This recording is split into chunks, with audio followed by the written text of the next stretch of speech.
Guys, warning po, ito, naka-receive po ako ng email from Sendit and meron daw po akong due payment sa Rocket.ph. Ito po, please complete your order in Rocket.ph immediately. Pay 149 due on September 15. Hider, as a reminder, your order in Rocket.ph on September 15, 2024, time, das GMT has not been paid. Please pay immediately to complete your order. It is due on 24 hours. Amount due 149. Due on September 15, 2025. Pay now. So, ang in-order ko daw po ay Taylor Swift Lover Planner. Kasi ito po. So guys, wala naman po akong in-order na hindi pa po ako nakaka-order sa Rocket.ph. Meron po akong account sa Rocket.ph. Pero wala po akong in-order. Iniisip ko po noong una, baka naman may napindot ako. Kaya ang iniisip ko po, naghahanap po ako ng link sa mismong account. Pumunta pa po ako sa account ko sa Rocket.ph kung meron akong notification doon. Wala naman. And iba yung email, ibang email ko po to. Kaya ako nagtaka, bakit ganun? So, nagtaka po ako, sabi ko bakit may ganito ako, baka napindot ko lang naman.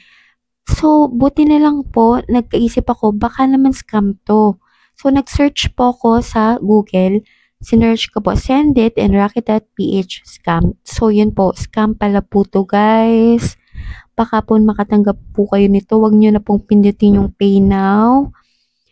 And kung ano man pong link na na-receive nyo. And tsaka guys, nag-create po ako ng account ng Rocket.ph 2025. Ngayon lang pong year na ito. Pero, yung payment ko daw, nag-order po ako 2024. So, doon na po ako nag-isip na, hala ko, baka scam to. Kaya, ni-research ko po guys. So, para warning po sa inyo, para hindi na po kayo mabiktima po. Buti na lang hindi ko po napindot to. Gusto ko na pong delete to. And i-report po to guys. To i-report sa buong mundo.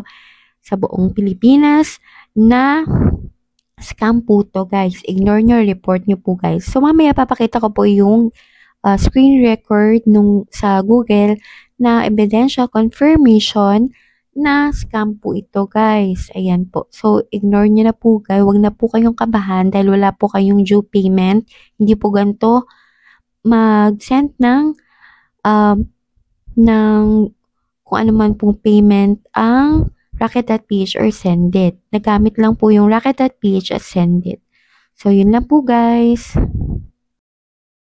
Hello guys. So, ito po yung na-search ko po, Sendit Rocket.ph scam. So, nakalagay po dito, scammers have impersonated both Sendit and Rocket.ph, but neither company is a scam itself. The issue arises from fraudster exploiting their names and services to deceive unsuspecting individuals. Both Sendit and Rocket.ph have issued advisories to their users to warn against these scams. Scammers have impersonated the Rocket.ph support team to target users, especially sellers of digital products. Ako sellers po ng Rocket.ph. So, yun. Kung seller ka ng Rocket.ph, ignore mo na kung ano mang. Ito, i-read nyo na lang po. Mag-search na lang po kayo kasi iba-iba po yung tactic nila. Sa akin po email, iba naman po link. Ito naman po ay from support.rocket.ph. Ako naman, ayan, fake loan offers. Loan offers naman yung iba nilang scheme. So, yun, warning guys. So, buti na lang hindi ko po na pindot kung anumang mga kailangang pindutin po. So, yun guys.